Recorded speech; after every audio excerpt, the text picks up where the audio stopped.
SSC ও সম্মানের ফল প্রকাশ। চলতি বছরের মাধ্যমিক স্কুল সার্টিফিকেট এসএসসি ও সম্মান পরীক্ষার ফল প্রকাশ করা হয়েছে।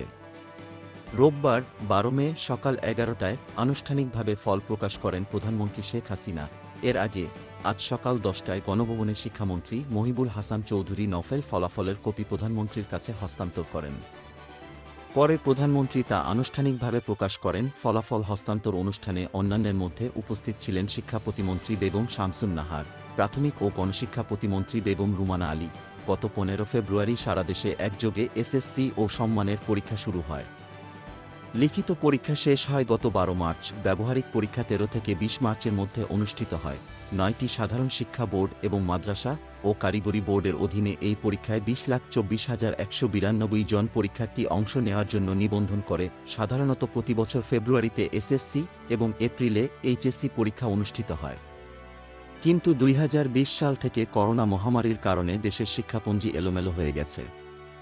২০২০ সালে বিষয় ও নম্বর কমিয়ে এসএসসি ও সম্মান এবং এইচএসসি ও সম্মানের পরীক্ষা নেওয়া হয়েছিল।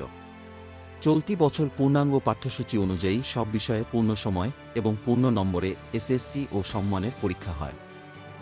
গোলাম মোস্তফা, ডেস্ক রিপোর্ট, বিই নিউজ।